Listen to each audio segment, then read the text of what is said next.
On the Rec Yard every Wednesday night. Toonche, we're back. Here we are. Hey, y'all. So this is a little different for us. First of all, I'm not in my normal location. Where are you at? You look like you're at someone's apartment. It looks vacation-y vibes, Yeah. right? So this is a backdrop. I am in my grandson's room, his bedroom, their bedroom, I should say, because I don't have good internet, and I have to have a traveling studio. Nice. Well, it's either that or you were coming to us from the afterlife because you seemed kind of in and out of the picture. It has that vibe, right? But I didn't want the bunk beds in the background, so I didn't know. But you know what? If you're listening, I'm glad you don't have to see all of this.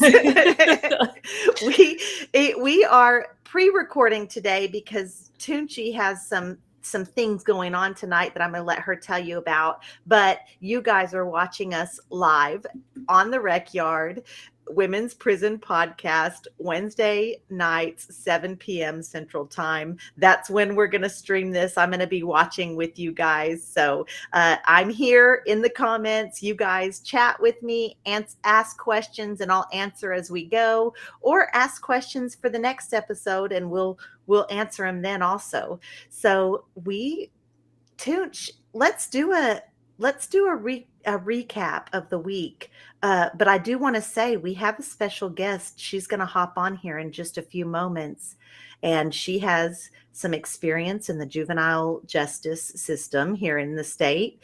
She has experience as a mother of an incarcerated daughter, a spouse of an incarcerated husband, and she has a lot to share. So I'm excited for that. So first, let's start with, where are you right now while our audience is watching live, and you're... Yeah, so I'm going with a group that does some programming inside of the MART facility near Waco in McLennan County, and we're going to talk to some girls that are in the Texas Juvenile Justice Department. It's kind of a big deal for me too, Marci, because I haven't been back in a TJJD facility since I was 15, 17, something like that. So that feeling, well, I know Brittany knows that feeling of like going back inside after you've been released from a facility, but this is even like elevated for me because this is the youth system and where and I'm so excited that Amy's going to be here because we're going to talk about our time. But so I'll be talking to the girls, and it's called Power Chats, and they'll get to ask questions about the work that I do, how incarceration changed me, being a voice of lived experience for them so that they can see that there's hope after incarceration.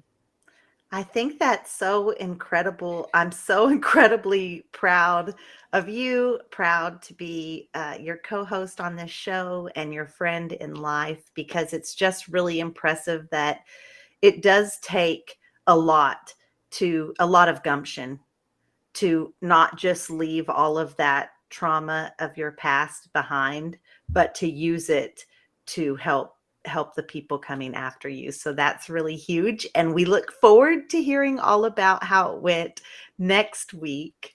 For right. Sure. Yeah. Right now, we want to talk about what happened this week. Yeah. So, Lioness, our group that we work with, is continuing to keep the pressure on about that heat inside of our Texas prisons. Serena called me yesterday from the Riverside unit, and she's like, Jennifer, it is so hot, because it was 115 in the car yesterday. And she was like, I almost feel delirious, and you can hear it in her voice and I said, girl, why didn't you call me the other day? She was like, well, I was trying to save money on the phone, and I kind of went off on her, Marci. I said, no, ma'am, you call me every day so I can make sure that you're alive. We also heard from a mom this week that reached out to us that she was just having a horrible time trying to figure out Securus. If y'all don't know, Texas prisons are moving to digital mail only. And so she's trying to set up her Securus account. She's an older lady. You could hear it in her voice. She's just like, and she said, I'm feeling kind of desperate about this right now. And it broke my heart. It broke my heart. I listened to that recording and she talked about that's how she maintains her relationship. She said, my daughter and I have a wonderful writing relationship.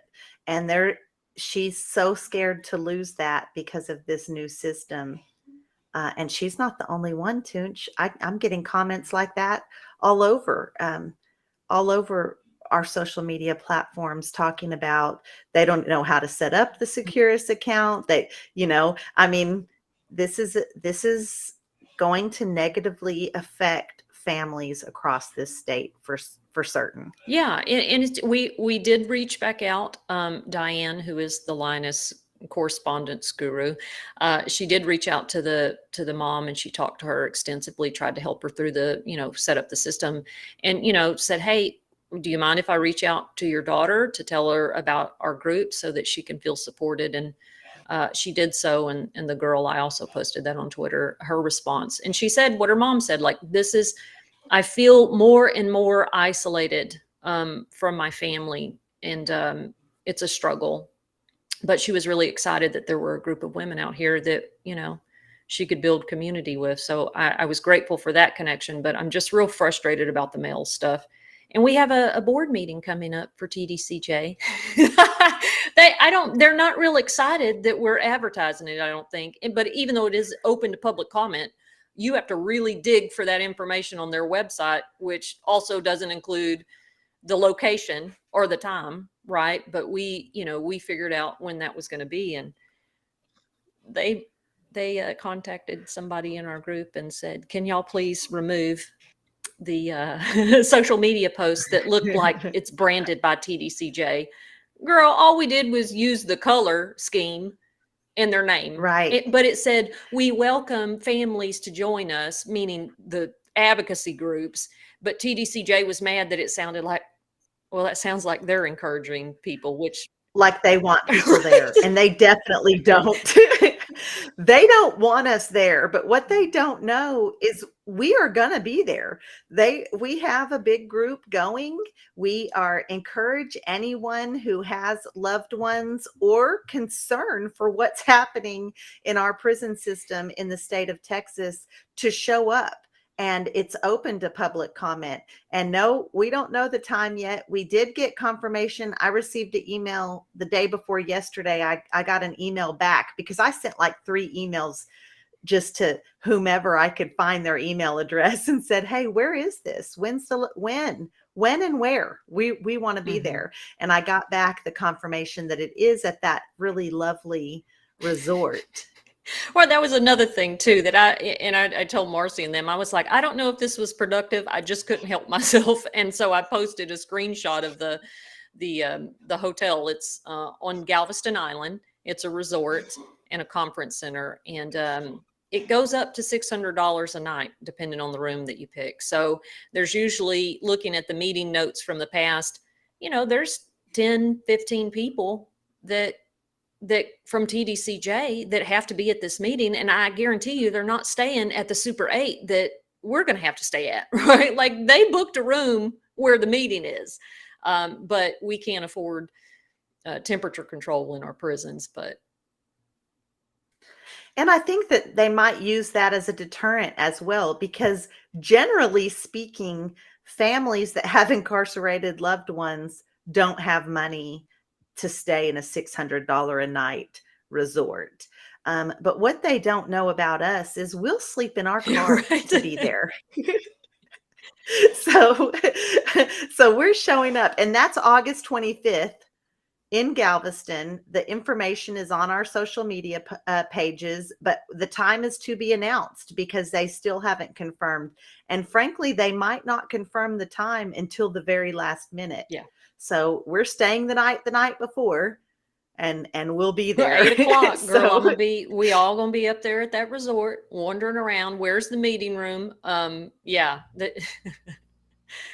God, boy, they hate us. I wonder if we called the resort I wonder if the resort would tell us the time because they They have have the to book meeting that room room. booked. Yes. Yes, they don't have it booked for just all day, Marcy, I wouldn't this is think. why I love you, is that, honey, I tell people all the time, if you try to cross or run game on women who have done time, you are sadly mistaken because we are a special breed of um I don't know what the word is, tenacious and creative. And yeah, so I love it. That's a good idea. Remember when we were at the ledge, and I don't even remember what we were testifying on at that particular time, but it got delayed and it was out Representative Alma Allen's Hmm. bill, and it got pushed back, and we had been there since 8 or 9 in the morning, and at this point it's like 7:30 or 8 at night. And do you remember the representative that came over and he's like, I just can't believe y'all are here. Like y'all just tough, like yeah, everyone else Yeah. left. But there we were, a whole row full of women that have lived experience in the Texas prison system. And I just said, sir, I waited in prison for 10 Right, like years. this is a cakewalk, sir. And I can go to the bathroom when I want. What? Right, like we're good, honey. We've got our Yeah. snacks that we're not supposed to have in here, and we know how to eat that quietly. And there's a bathroom, and we just tag team. I mean, we're good. We'll wait here till 3 in the morning. It's fine. Yes. Yes, we are not going anywhere till our voices are heard. So, anything else from this past week? What about last night, the Oh grassroots yeah, it was deal? uh Night for Liberation and Safety. I hope I got the title right. And it was at the City Hall in downtown Austin. And it was just an event, a community event with music and food and some poetry readings and tabling event, around the site. And it was just essentially like reimagining, what does safety mean to you? Safety doesn't mean more police. It doesn't mean more prisons and jails. It means investment in the community. So it was a good event. So, Linus did have a table there. Our website scrolling across the bottom right now. If you are interested in supporting that movement, Linus is a group of previously incarcerated women in Texas making big changes within the legal system in Texas. You can say it so much smoother than No, you me, got it. That Toonch. was great. So, yeah, you just join us. Hop on this website and follow us on our social media and be part of the change. We would love to have you. Speaking of being part of the change, we have a special guest. And I'm so excited. Her name is Amy Broadnax, and I'm going to bring her on now. I should just Yes, throw her in here. throw her into the She's rec ready. yard. New Hi. old fish, actually. Hey, Amy, I'm so excited to have you here, especially talking about, our experiences in the youth system. We found each other on LinkedIn, which, by the way, I hate LinkedIn. I'm often not on there. I try to post on there because I know it's important, but I'm so grateful that we were able to find each other. I saw some of your videos on other platforms, and I was like, oh my God, it's a girl from Braun.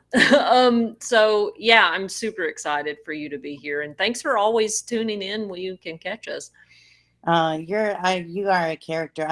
When I first found you, I didn't make the connection of who you were at first, but I knew you were a disruptor, and I'm like, who is this disruptor? I like her, And then when I realized you were who you were, I was like, oh my God, it's like the stories coming together. And now, who would have ever thought that we would be where we are today, and how things come full circle, and we're actually giving back to a community that caused us pain.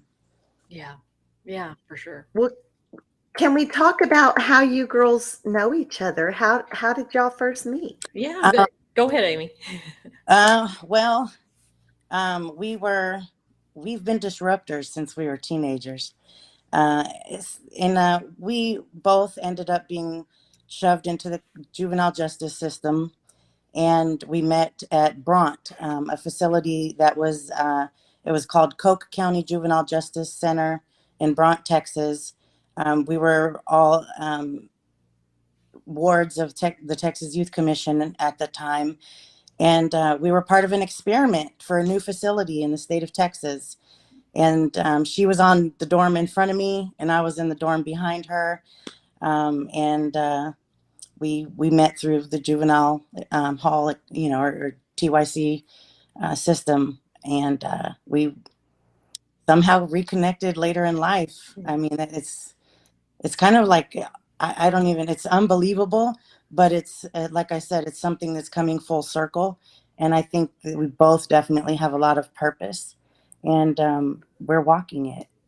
So Yeah. The facility, the Coke County Juvenile Justice Facility, for y'all that are listening, and we can provide posts to, notorious facility. It was a private facility that was operated by the Wackenhut Corporation, which now goes by the GEO company because they've had so many lawsuits. But horrible facility out in Bront, Texas, near San Angelo. You've got this very rural area. So these girls, this was the first time they opened a facility that would just be for girls, because previously we were at Giddings, which is still open. And it was co-ed at Brownwood. So we're like, oh, we're going to put the girls in one place. And we can talk a whole nother episode about the problems with private prisons. But so this is what we talk about with facilities being in rural areas that families can't get to, right? So we felt so isolated. Like I felt so isolated, like whatever's happening at this facility, nobody knows about, right? Because we are in the middle of nowhere. So lawsuits happened, the facility changed over to boys, and then I will post again the report that the Texas Youth Commission had when they abruptly came in one day and surveyed the unit, and immediately, Marci, called for buses to get those boys out of there and shut that facility down. That is how bad it was. And it was bad like that when we were girls. But after all our lawsuits, they said, okay, we'll get the girls out and we'll just house boys there.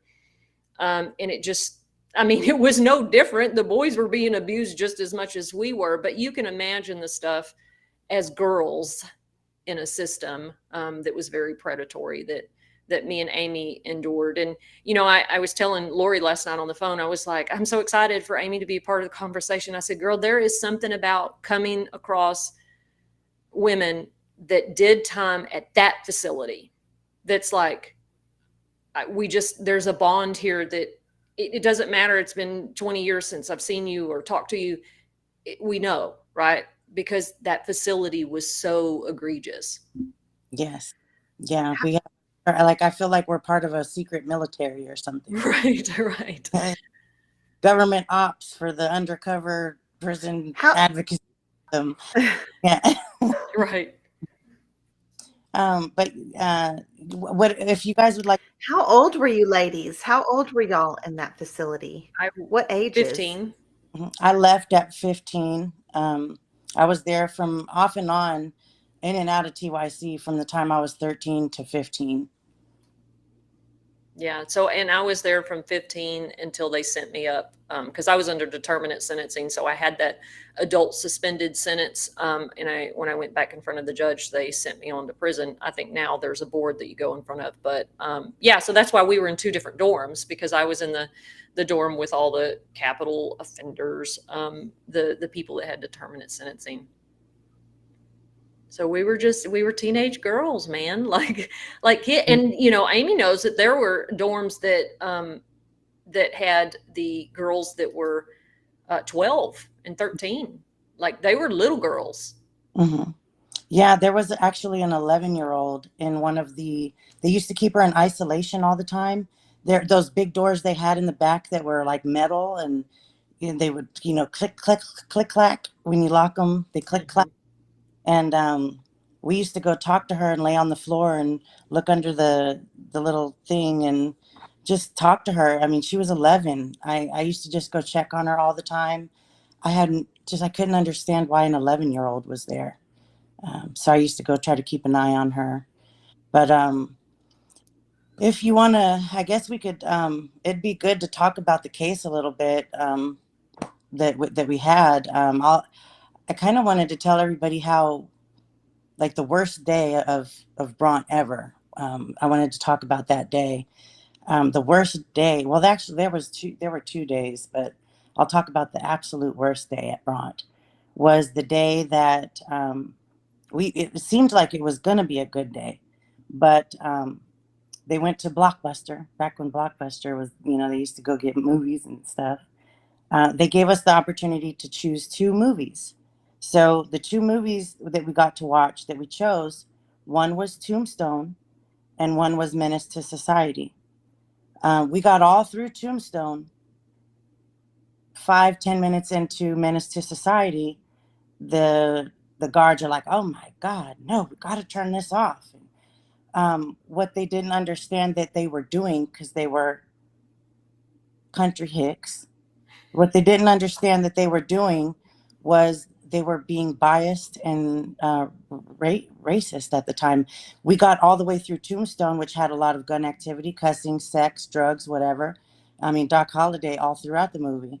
But Tombstone, within the first 10 minutes, somebody gets their brains blown out and left on the street to die. And what's the difference between that and a cowboy fight? I mean, one's Compton, one's the country. Same thing, just different aspects. So what they did, we got 10 minutes into Menace to Society, and then they took it out and they told us we had to all go to our rooms. And immediately that caused an uproar within the urban community in the facility. And then chairs started flying, and a riot broke out. And me and Sarah Lowe looked at each other like, "Oh shit, let's go to our cell." So we quietly went to our cell and just looked through the window at everything that was going on. And people were getting hurt. I mean, it was full-fledged war up in there. And that was the absolute worst day of my time there that I just saw. It was Yeah. horrible. And I remember that. I think that was near the time that Patricia, her name was Patricia, and she got her hip broke. And she was put in medical in the observation and almost died, right? Like, Marcy, they took forever to get her medical care. But, and, so, and Marcy, interrupt if you want to ask a question, that's cool. Or if you feel like we're getting. No, I just want to say again, for anybody that's listening or watching, that we're not talking about a prison riot like you see on TV with fully grown men that are capable of handling themselves. We're talking about a riot with young girls, with children. And when they're talking about people getting hurt, they're talking about children getting hurt. And the staff are male and female grown. And these are the type of things that these ladies had to witness and survive. Yeah. So. Yeah. Well, and it's interesting, right? If people are thinking, well, oh, y'all were just sitting around watching movies, right? Well, a lot of times, yeah. Like, we were sent there for my parents. I found the paperwork, Amy, that the state sent my parents every month. That was a progress report, and it had all this stuff and therapy stuff. Da, da, da, da, da. But that our groups consisted of, here, y'all watch a movie. Mm-hmm. If we had a case manager, the case manager changed every other month. So you don't have that. And this is what I've talked about when I say setting matters in therapy, right? Because you've got, case managers that won't stay. And so we, in the capital offender group, we had to tell our life stories, and we had to tell our crime cycle, our offense cycle. And poor Priscilla was sitting there, went through 3 case managers. And you've got a staff member in there. You've got the male guard that's sitting in there while we're telling stories about, I would hope that things are a little bit different now, but we're telling our life stories about our abuse and all this other stuff. And I remember before this new case manager came in, and with a guard that we all hated because he was a perv, Priscilla said, "I'm not telling this anymore. And all of us sitting in that circle said, don't. We're not going to ask questions. I said, when they come in, tell them I was born and I'm here. There's my life story. And let's all stick together and not say anything. And, it was one of those days, like Amy's talking about, where, man, that act of resistance pissed them people off something bad. They fucking slammed a girl. Sorry, I'm trying not to use profanity, and locked us in our room for days.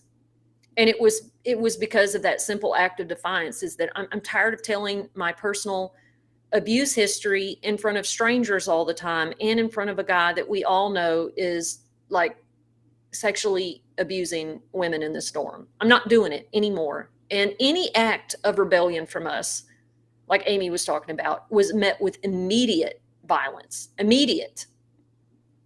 And I still see that in the youth system, right? And the thing is, they blame the children.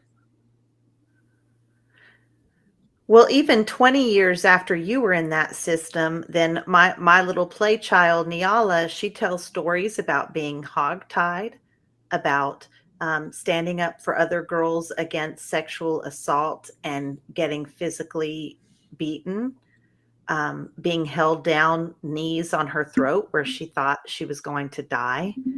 And so that was 20 years later. And then now we have the letters and the information from people that aren't children that are incarcerated in this state right now.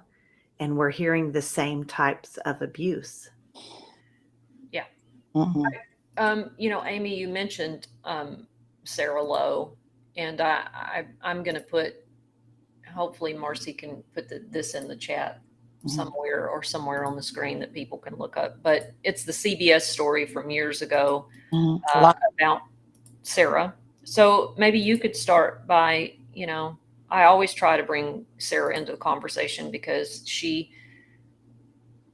the ultimate story of that facility. So yeah, if you could talk about maybe Sarah, if you felt comfortable doing so. Yeah, I might get emotional. She was my cellmate. She was like my big sister. And she would protect us from Pizza Face. And she would go keep him happy or occupied so that we can go to the bathroom safely at night. Because some of us would be scared to even go to the bathroom at night. And we'd just run as fast as we could in the dark to the bathroom, as fast as we can, run back to our cell. And if I needed to go to the bathroom or anything, she would go occupy him so I could go safely. And that's how I ended up. She through Pizza Face, I don't even remember his real name. I got an inquiry about his friend that was a guard there, and he became, I guess, my designated lookout boyfriend, guard, my watcher, whatever. And I began a little relationship with him, and it was again just a part of a ploy to protect all the girls that were in there. And Sarah, sadly, the day that we won the lawsuit, Sarah was very mentally destroyed. Sarah should have never been incarcerated. Sarah should have been in a mental health facility. And I blame everybody. Her parents, I blame the system, I blame everybody. Everybody failed her. And the day that we won the lawsuit, she committed a murder, homicide, or suicide murder. She went and killed her fiance and then killed herself. And I don't know how she did it. This always got me. I absolutely don't know how she did it. But this is what they say, that she shot herself twice in the head, once in the head and once here. I don't know how you can do that, but that's what they say happened. And I was so upset that day because I was at Job Corps. I was going to Job Corps at the time, and we didn't have cell phones weren't really a thing back then. This was like 1998, 99, and 99. And the day that I got the call from her, I wasn't home to take it, but she was probably calling to tell me what she was going to do, and I missed the call. And then when I couldn't get a hold of her for a few days, I called our attorneys to find out what's going on. Where's Sarah? And they told me what happened and that she had killed herself and her fiance. And for her, it wasn't about the money that we got. And I think the total settlement was $1.6 million between 12 girls. But it wasn't about the money. The guy, Piece of Face, didn't even get any time. He got maybe 10 years probation, I think. And the guy who was responsible for dropping the letter that they found that blew up my whole situation was the guy. I don't want to say his name, but they didn't get any time. They didn't get any punishment at all for what they did. We were children. And how in the hell, how dare the state not hold them accountable and use them as an example of what not to do? How dare them? How dare every adult involved in that situation? And sadly, I've even reached back out to my attorneys every now and then over time. And what I found out is the state had actually said something about our attorneys doing us wrong in the case, and we didn't even know anything about it. So I think we got taken advantage of by everybody. And Oh, for sure, Amy. For sure. For sure. Everybody took advantage of us. I remember that specific point, and I'm glad you brought that point up too, is that it was every adult in our life that failed us. And the judge, I remember I got the letter from the attorney. I was at the Riverside unit, and he said, well, I'm just letting you know that, the judge has interfered with our client relationship and is mandating that we gave fees that were too high. Girl, their fees were almost 50%, Marci, for that lawsuit. And we didn't know. We just we knew we wanted to do something even as young women, so we agreed. But I mean, it was about holding them accountable. And to your point about Sarah, she didn't give a damn about the money. Like, she was like, well, she asked her parents, well, are they going to say they're sorry? Are they going to acknowledge what they did? And they're like, well, no, the agreement is that we all just lay it to rest, and we move forward and we not talk about it. And that drove her over the edge, because for us, it really wasn't about the money. It was about, I want these people to answer for what they've done to us. But then our own attorneys were charging us almost 40 to 50%. And the judge intervened and said, absolutely not. You give a percentage that you've taken, back to them. So you're right. Everybody did. And to the point too, that those guys that were taking advantage of all of y'all and just straight up sexually assaulting girls in that facility, Marci, they were pending charges with sexual abuse stuff in another county. But the private facility, right, was skimping on paying for background checks. Like, we got the cheap end of everything: food, material, school stuff, whatever it was, because they're saving money because they're a private corporation. And guess what? They won their ACA Awards Private Facility of the Year every year until this blew up. Every year. And it's like, how? And that's all it was ever for, was a money-making venture for the state with a third-party private facility. And this is the kind of stuff that happens. Not that it doesn't happen in the state-owned facilities, but it had every ingredient that we talk about for a perfect storm. Toonche, how did the lawsuit come about? Go ahead. Oh my God. in the most absolute this is we need to make a movie. Nobody would have ever known about anything had the guard that was my guard. He wrote me a letter and dropped it at the local store. And somebody that worked there, that works with him, saw a letter fall out of his pocket. And they picked it up off the ground, read it, and brought it straight to the director of the facility. And that's when they yanked me out of my room, brought me to the director's office, and interrogated me like I was doing something wrong. And I had no idea what was going on. And then she hands me the letter and lets me read it. And it's the guard that was, the guard for me. And he was telling me he needed to have my mom and grandma's address. He was going to move out to California. He was going to leave his family. He wanted to be with me. I was only 15 at the time, I think 14 or 15 at that time.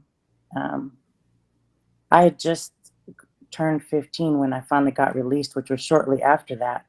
But they made it seem as if I was doing something wrong.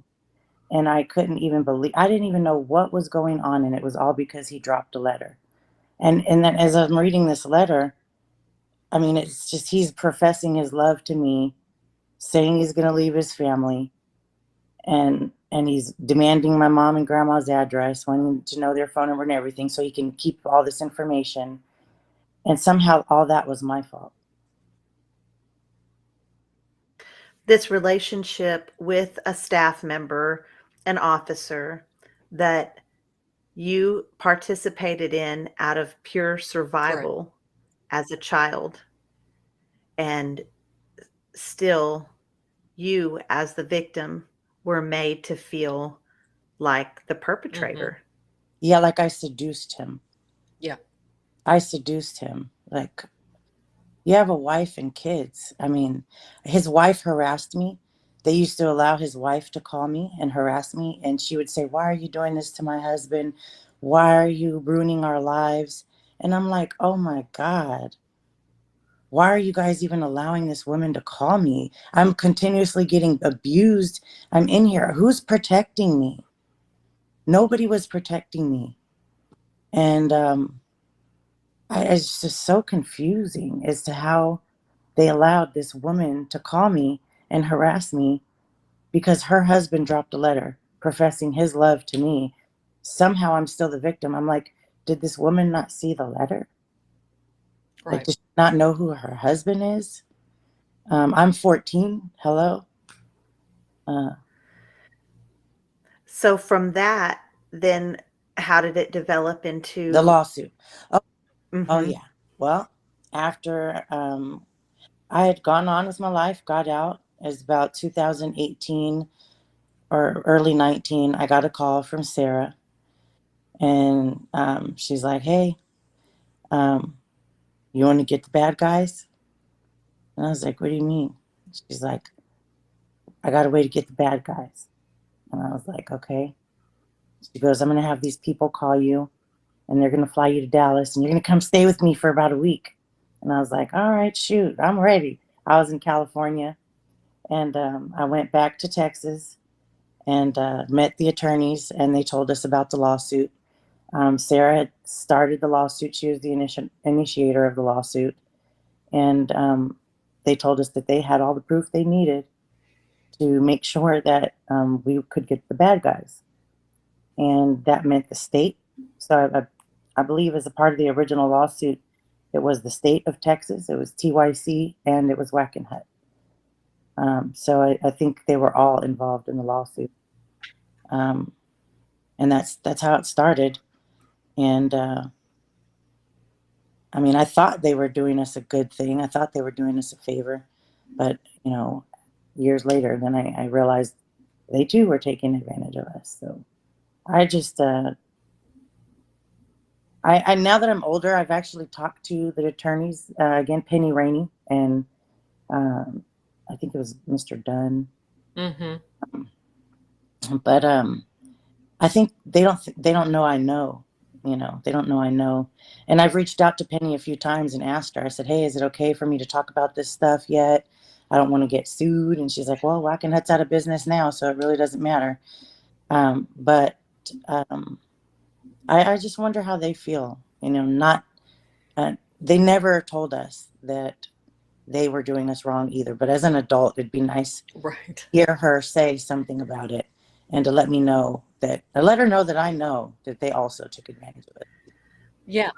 This story that you guys survived, it does sound like a movie. It doesn't sound realistic. It doesn't sound, I mean, it sounds like someone with a big imagination sat down and wrote this story about the terrors that you all survived with in that facility in particular, and then how the officer relationship had to form for safety, and how, I mean, and then later the lawsuit. But the problem with this is like it doesn't really have a happy ending. Like it wasn't a, yeah, then the bad guys went to jail, or then, it's you got a little bit of money and you were still victimized throughout the Oh, Right. process. the thing I was most upset about now that I'm older is the fact that why would you give me at that young, 19, that much money and not have anybody help me figure out what to do with it?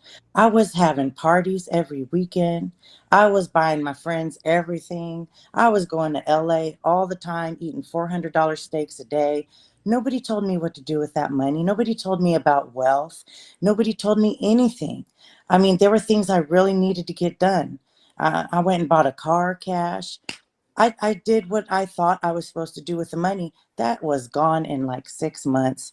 And everybody around me at the same time, to this day, I despise money. I'm afraid of success, because if money equals success to people, that doesn't equal success to me. Because when I had money like that, people preyed on me and left me like a carcass on the side of the road when my money was gone. So I don't equate success with money. And I despise money. And it actually still affects me to this day. I have a problem with people who brag. I have a problem with people who money's their motivator. Because to me, it's not about what money can do for you. It's honestly, for me, I want money in my life so that I can do more for others. I want money so I can help others. But what happened to me when I had money was people used me until I had nothing left. And that's not success. Money doesn't equal success to me because of that incident. Yeah. Well, and I I'm thinking about, as you're saying this, what did I do with the money? Um, and two, the way the lawsuit started out for me was around the same time in 99, 98. I got the letter from Penny that says we're doing this lawsuit. She told me about Sarah and Amy and Lori. Lori, I can't remember her last name. They gave your name, and so it went from there. But so when I finally got my lawsuit money, I too did not know what to do. And I didn't tell my dad about it, Marci. I didn't. I did all of this on my own Yeah.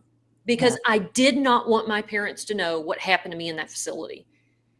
I didn't. So I just handled this the best I knew how. Like, I'm trying to trust the attorney. Although when I got the letter that the judge made them give us some money back, I was like, 40%, damn, that seems like a lot. That doesn't seem right.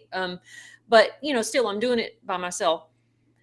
Marci, I gave power of attorney to my girlfriend's ex-husband in prison. Thank God he didn't steal the bulk of it. But by the time I broke up with her, she was using me. She was using me for money, dum dum. You know what? But I didn't know. I didn't understand that, right? I wanted to be a good girlfriend, and she's blowing all this money on commissary. We used to could order craft stuff. She was buying hundreds of dollars of stuff to do in piddling craft things. sending money to her daughter. And I'm like, oh God. So I'd asked the ex-husband, can you send me my monthly statements? And the numbers were different than what I'd been keeping track of. And I remember sitting down, we were watching Charmed in the day room. And I looked at my friend and I said, Tammy, something's wrong. She goes, what do you mean? And I showed it to her. She goes, you need to tell your dad. So I tell my dad, my parents at a visit, and my dad's like, I'm going to try real hard not to yell at you right now. He said, why didn't you just come to me? I said, because I didn't want you to know, and I wanted to handle it by myself. So they got our family attorney to get in contact with this guy. He eventually turned over what was left of the money, and several thousands of dollars was missing. And my dad said, you chalk it up to experience, lesson learned, you know, but you know, people preyed on me because here I am in prison telling people I want a lawsuit. Like, Oh my God. don't do that. And they were on me like ants on a drop piece of candy. You know what I mean? And so I had some to at least get a car and go to school when I got out the first time. But I too was still young in my head, and I spent all of it. I mean, I did get a car and at least go to college, but it's gone now. And to Marci's point, and to yours about success, right? Like, this wasn't even our real motivation behind this. But also, like, again, nobody doing any type of helping us understand what to do with it. They should have set us up in a trust or something. Yeah. They should set trusts up for us. They should have given us free college or something too. I mean, the state owed us more than that. We should have all gotten free college at UT. I would have loved to have a law degree. Well, and let me add this point too that's important. And I don't know if I've ever shared this with Marci. So while we were there, and I tell this to legislators, you know, we thought if people just knew what was happening, they would make it stop. And then you come out and you look at the history of youth justice, right? Air quotes, in Texas, and you see that this has been a cycle of abuse that has happened for over a century, right? And I remember really thinking that Senator Whitmire, and I'm going to call him out right here, I appreciate that he does do good, impactful things. Mhm. However, it was so devastating that when I last year found out and was looking through some of his contributions and reading old news releases about prior abuse scandals, right? And he's like, this is not going to happen to our kids. And he knew about what happened way in the past with us in Bront, with the Wackenhut Corporation, right? Mhm. And he was taking money from the GEO company for his campaigns. You know what? I found that out, and I was like, I feel so betrayed right now. Mhm. Our case is actually a part of their permanent training program. Their training manuals now reference our case. I would like to also, I would like to invite Senator Whitmire to an event in Houston where Marci's going to be in Houston, at the Power Center, the Community Collective in Houston on October 14th or 15th. Senator Whitmire is more than welcome to come. I invite any other political representatives that want to come out to explain what's going on and what direction we're going in together as we move forward with anything in regards to the criminal justice system and the families that it affects. I'm doing a financial literacy workshop and seminar with a bunch of self-made people. And I'm kind of setting the table for everybody around me so that I can help people learn how to build real wealth. Luckily, I've gotten into the financial realm, and financial literacy is something that I strive to teach on a daily basis to everybody around me. And it's all out of what happened to me in the past. And I would love for Senator Whitmire to come out. I've already emailed him. I've emailed quite a few senators. It would be nice for them to show up and let us know what's going on And I think I should have over 1,000 people at my event. So it's a great opportunity for him to come and speak to the people about his campaign. And I hope he hears this. I hope he gets this. But Senator Whitmire, you're more than welcome to come to my event. I would love to have you come out. I'd love to meet you in person. Me and Jennifer both would love to meet you in person. And hopefully we can get you to sit down and interview you on Marci's podcast. Yeah. Well, we have sat in front of Senator Whitmire before and answered questions testifying at legislation this past session. But it would be interesting to have a conversation with him outside of that for sure. I want to talk about the Finish the Five project. Toonche, you guys just had a workshop this past week. Can you just, because I also want to talk about a few other things. So, you can get long-winded, girl. Give me the short version and then also give us how we can get involved with that campaign. Yeah, so Finish the Five is a campaign to close the 5 remaining state facilities that, we've seen the atrocious abuses that we've talked about, that me and Amy have discussed at the private facilities. It happens in the state facilities too. Getting state school. These facilities are decades old, and they have a culture of violence and shortage of staff, again, in very rural places. So this calls for the closure of those facilities and to reinvest in community structure and community programming that would keep kids closer to their families and would provide real treatment and not rely on the state to, work with our kids in our community. So that's what the vision is. If you would like to get involved with it, you can reach out to me or Marci. You can also Google Finish the Five Texas, and it should pull up the website, and you can also add your name there and you'll be a part of the coalition. We did have a workshop where we were talking about strategies moving forward after the legislative session, ways that we can stop new facilities from being built, because the state of Texas has decided, well, we're just going to build 2 brand new, shiny, sparkly facilities near, bigger cities. And it's like, well, why don't we keep our kids in our community like Williamson County does? So reach out to me if you want to be a part of it. Thanks, Toonche. And I think that's so important. We talked about how a carceral setting does not offer any opportunity for healing or rehabilitation. It's not a safe place for us emotionally to be able to get over whatever children that are troubled need to get over. They weren't born that way. Right. These kiddos weren't born that way. They experienced traumas in their life or mental health disorders, and those things need addressed.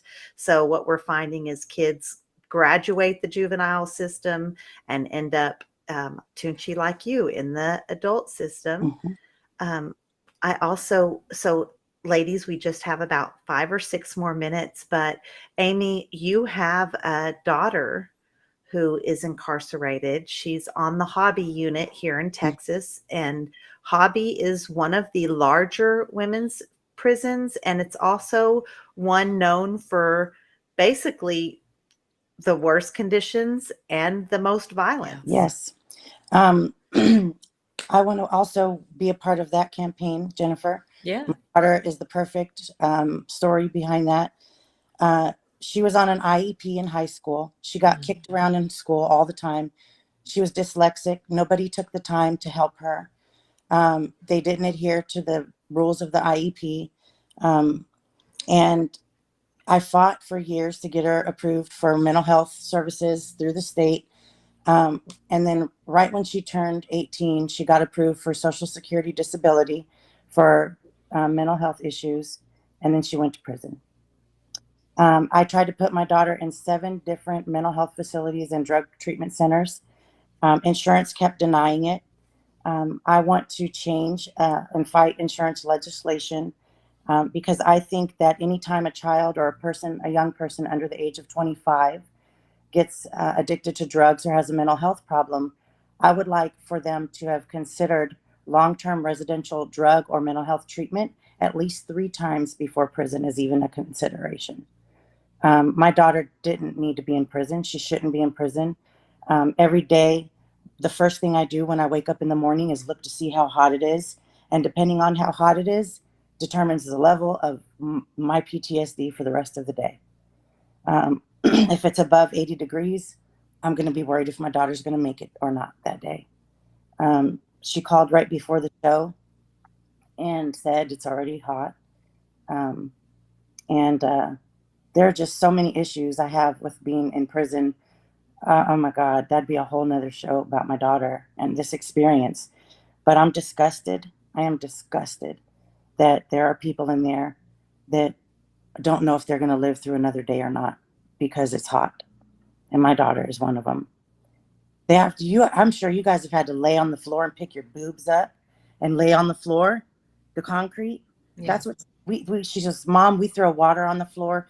We lay on the floor and pick our boobs up and get on the floor. That's what squirrels do when they're out. You ever seen a squirrel laying on all fours, hugging the ground? It's because they're hot.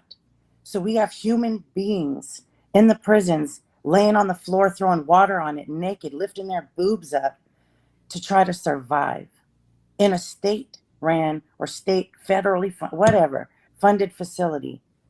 And it's disgusting. And they're drinking brown water and have been doing so in Marlin, Texas. And I looked up the mayor of that town. She's an Eastern Star. They should be ashamed of themselves. Get it together. You know, I can't believe it. I'm disgusted. I talked to the warden yesterday. My daughter's tablet comes up missing all the time. I'm tired of replacing things that I buy all the time. Every other week, I have to replace something else. And I asked the warden yesterday, why do I have to keep replacing my daughter's tablet? You guys want $200 for a tablet?